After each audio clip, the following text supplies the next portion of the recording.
I know you teach what you call the five basic regulations that sit underneath any meditative practice. Can you walk us through what those regulations are in simple everyday language? Yeah, these are fundamental foundations in any meditation practice, whether it's a sitting practice, a movement practice like Tai Chi or yoga or Qigong. And by focusing on these and understanding these, they will help deepen your practice and you'll get a lot more value out of it. They are regulating the body, regulating the breath, regulating the mind, regulating the energy, and regulating the spirit. First, we'll look at regulating the body. This is where a lot of meditation practices start people because it's the one that you'll see the most immediate results from. And basically, it's the idea of your foundation and your structural alignment, your ability to control the relaxation and tension in the body, and our overall body awareness. An example of this could be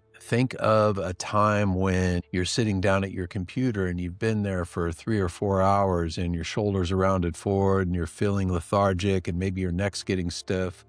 And then another time, maybe you're out to dinner with friends or the most important person in your world walks in the room and your body perks up and you feel like you're on top of the world.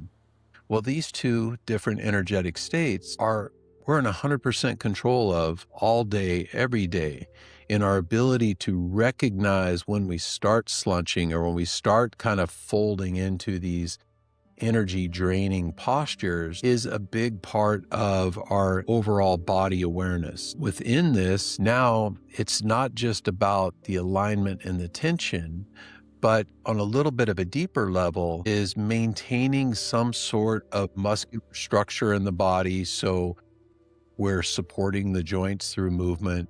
We're maintaining some sort of flexibility in the body so our joints stay mobile and active so we can move freely. And then getting the appropriate nutrients to help us keep energized, and getting enough sleep.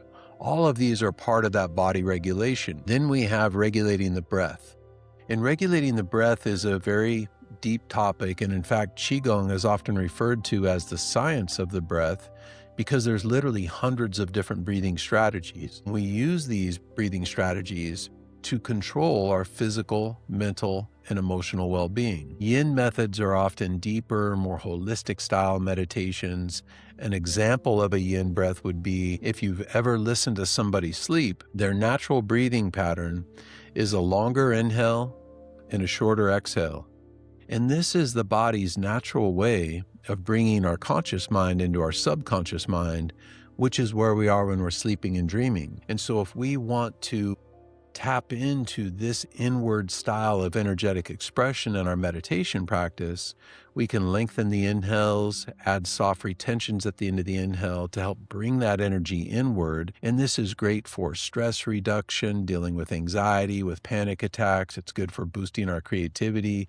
There's lots of different reasons why we would focus on this yin side of the breath. It's expanding, it's bringing that energy outward. And so when we start understanding how to use the breath strategically, now, when we have those emotional ups and downs throughout the day, like many of us always do, when we start noticing these excitement stages, we can use the yin breath to bring us back down. When we start feeling depleted, we can use the yang breath to help energize us. Then the next regulation is regulating the mind. You know, there's these two old monks who are walking down a dirt road after a huge rainstorm. Can we help you? And she says, I need to be somewhere, but if I walk across this puddle, I'm going to get my dress all dirty. And so the older monk, he rolls up his pant legs, he walks across the puddle, picks her up, puts her on his back, takes her to the other side, sets her down, and she's off on her way. Well, him and the younger monk are walking a few miles down the road, and finally the younger monk is just furious, and he says, you know we're not supposed to touch girls, but you did back there at the puddle. And the older monk looks down and says, you're still carrying that girl around? I left her back there at the puddle.